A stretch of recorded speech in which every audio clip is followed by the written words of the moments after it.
আল্লাহু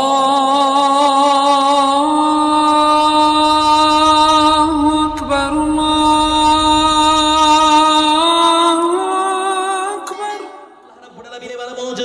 আফাতুমিনুনা বিবাদিল কিতাবি ওয়া তাকফুরুনা বিবাদ ফামা জাযাউ মান ইয়াফআল যালিকা মিনকুম।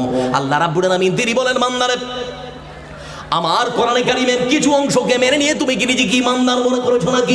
কখনো হতে পারে না, পারে না, পারে না, পারে না।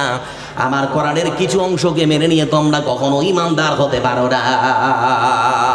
আল্লাহ রাব্বুল আলামিন বলেন, বান্দা আমার কোরআনের কিছু অংশকে মেনে নিয়ে তুমি কি নিজেকে ইমানদার মনে করেছো নাকি? কখনো হতে পারে না। যদি এই হয় তাহলে পরে শুনে নাও, পৃথিবীর বুকে আমি আল্লাহ রাব্বুল আলামিন তোমাদেরকে অপমানিত লাঞ্ছিত করব, আর পরকালে তোমাদের জন্য জাহান্নাম নামক জায়গা ঠিক করে রাখবো। বাঁচার তাহলে পথ কি? ইহকাল পরকাল বাঁচার পথ হচ্ছে আল্লাহর কোরআনকে পুরোপুরি মানতে হবে। তো মৌলানা আমরা আল্লাহর হুকুমকে তো পুরোপুরি মানি, আপনি বলছেন কি মানি না? যারা এখানে বসে আছেন আমার দিকে চেয়ে থাকুন, বুঝতে সুবিধা হবে। আমার বন্ধুরা, দিন রাত্রে 24 ঘন্টায় আমরা কয় ওয়াক্তের নামাজ পড়ি? জোরে বলি। 5 ওয়াক্তের নামাজ পড়ি, ফজর, জোহর, আসর, মাগরিব, এশা।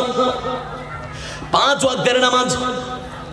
এমন কোন নামাজ নেই যে নামাজে রুকু করা হয় না, সেজদা করা হয় না। কি ফরজ, কি সুন্নত, কি নফল, সমস্ত নামাজে রুকু করা হয়, সেজদা করা হয়। আমার বন্ধুরা, কিন্তু এমন একটা ব্যতিক্রম নামাজ আছে যে নামাজে রুকুও চলবে না, সেজদাও করা যাবে না। কোন নামাজ? জোরে বলেন তো। করলে ক্ষতি কি? কি এমন হবে বন্ধু করলে ক্ষতি কোথায়? আপনাদের গ্রামের ধরে নিন মডল সর্দার মারা গেছে, আপনাদের মসজিদের ইমাম যদি দাঁড়িয়ে বলেন কে মারা গেছে দেখার কোনো প্রয়োজন নেই, যেহেতু মডল সর্দার ইন্তেকাল করেছে, লোকটা খুব ভালো ছিল, ইমাম সাহেব দাঁড়িয়ে যদি ঘোষণা করে দেয় কারো জানাজার নামাজে রুকু হয়েছে কিনা, সেজদা হয়েছে কিনা দেখার দরকার নেই। আমাদের গ্রামের মডল মারা গেছে মানে রুকুও করা হবে, সেজদাও করা হবে। যদি করা হয় ভুল হবে না ঠিক হবে? জোরে বলে। আমার বন্ধুরা ধরে নিতে পারে, আমাদের যিনি প্রাক্তন গত, যিনি আমাদের রাষ্ট্রপতি ছিলেন আবুল কালাম আজাদ, তিনি যেদিন ইন্তেকাল করলেন, দিল্লি জামে মসজিদের ইমাম আব্দুল্লাহ বুখারী যদি দাঁড়িয়ে বলতেন কারো জানাজার নামাজে রুকু হয়েছে কিনা জানার দেখার দরকার নেই, আমাদের যেহেতু রাষ্ট্রপতি ইন্তেকাল করেছেন তার জানাজার নামাজে রুকুও করা হবে, সেজদাও করা হবে।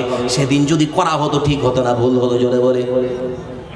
আমার বন্ধুরা, তার মানে হচ্ছে ওয়ামা আতাকুমুর রাসূলু ফাখুযুহু ওয়ামা নাহাকুম আনহু ফান্তাহু। রাসূল যা দিয়েছেন তাই নিতে হবে। রাসূল যে জিনিস থেকে আমাদেরকে বেঁচে থাকতে বলেছেন তা বর্জন করতে হবে। নিজের ব্রেন মোতাবেক ধর্ম চলতে পারে না, ধর্মের ইচ্ছা মতো মানুষকে চলতে হবে। বন্ধু, আমি মুজা পরে আছি, এই যে দেখুন আমার দিকে, আমি মুজা পরে আছি। আল্লাহ রসুল বলছেন কেউ যদি মাসা করতে চায় তাহলে মুজার নিচে মাসা করবে না উপরে? জোরে বলেন তো। উপরে? তো উপরে কেন গো? পায়ের নিচে তো ময়লা লাগে। ময়লা কোথায় লাগে? পায়ের নিচে না উপরে? তো আপনার ব্রেন বিবেক কি বলছে? ময়লা সাফ করার জন্য মাসা নিচে করা প্রয়োজন, কিন্তু রাসূল যে বলেছেন যে না, চলবে না, নিচে করতে হবে, উপরে উপরে করতে হবে, নিচে করা যাবে না। নিজের ব্রেন মোতাবেক যদি তুমি নিচে করো তাহলে রাসূলের সুন্নাত পালন করা হলো না। ওই যে আফাতুমিনুনা বিবাদিল কিতাবি ওয়া তাকফুরুনা বিবাদ। আমরা হচ্ছে সুবিধাবাদী মানুষ, কিছু আল্লাহর হুকুমকে মেনে নিয়েছি, যেখানে লাভ সেখানে মানবো, যেখানে ক্ষতি সেখানে মানবো না।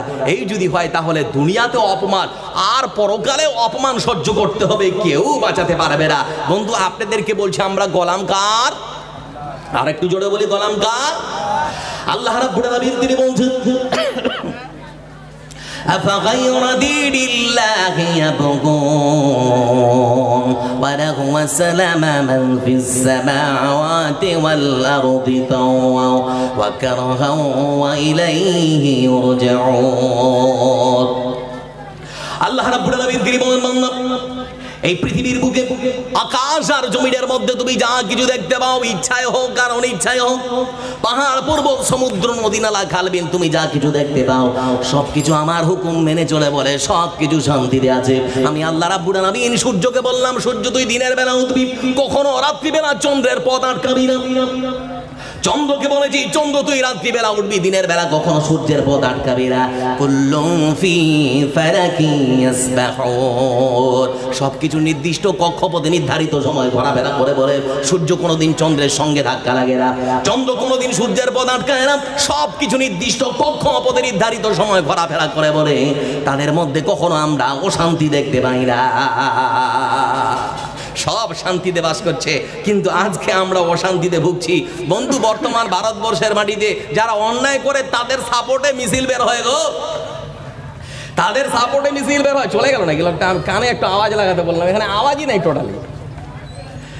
তাদের সাপোর্টে মিছিল বের হয়। বর্তমান ভারতবর্ষের আইন কানুনের অবস্থাটা কেমন আপনারা আমার দিকে চেয়ে থাকুন, একটু আপনাদেরকে শোনাই। বন দপ্তরের কর্মীরা একটা বনে প্রবেশ করেছে বাঘ ধরার জন্য, মানে বাঘকে ধরবে আর কি।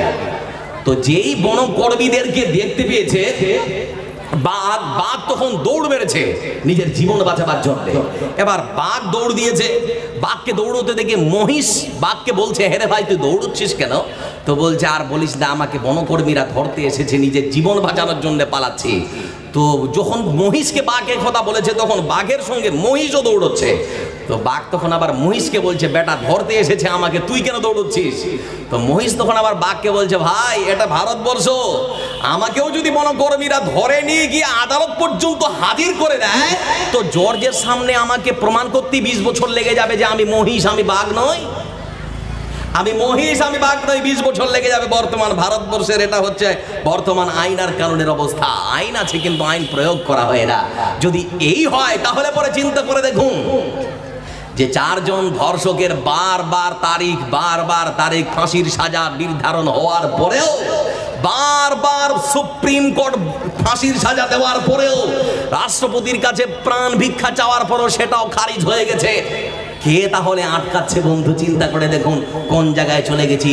যারা ধর্ষণ করে ওদের পক্ষে দাঁড়িয়ে আমাদের নেতারা মিছিল মিটিং করে, যারা ধর্ষিতা হয় ওদের আবার আমাদেরকে খারাপ চোখে দেখা হয়। এই হচ্ছে বর্তমান ভারতবর্ষের অবস্থা। তো আপনাদেরকে বলছি, আমরা গোলাম কার? ভাই কথা না বললে আমি ছেড়ে চলে যাব। আমরা গোলাম কার? আল্লাহর গোলাম। যারা এখানে বসে আছেন মরবো না, একজন কেউ দাঁড়িয়ে বলেন। বাঁচার পথ আপনাকে আজকে শোনাতে চেয়েছি। যারা এখানে বসে আছেন আমি আপনাদের একজনকে বলছি, মরবো না, কেউ বলতে পারবে? মরবো না ভাই, বিশ্বাস করি না যে আমাকে মরতে হবে, বিশ্বাস করি না। আপনাদের গ্রামে ঢুকছিলাম তখন মাইকে অ্যানাউন্স হচ্ছে কি একজন মারা গেছেন, মনে হয় না? চিন্তা করে দেখেছে? তাহলে মানুষ মরণশীল, কেউ মরণ থেকে বাঁচতে পারবে না। জ্যোতি বসু যখন বিছানায় পড়ে গেলেন, আমেরিকা থেকে 8টা ডাক্তারকে, মেডিকেলের একটা টিম, একটা বোর্ড গঠন করা হচ্ছে তার সেবা যত্ন করার জন্যে। কিন্তু তারপরেও জ্যোতি বসু পৃথিবীর বুক থেকে বিদায় হয়েছে। আমরাও চলে যাব। যে নমরুদ, যে ফেরাউন নিজেদেরকে খোদা প্রভু বলে দাবি করেছিল, তারাও শেষ।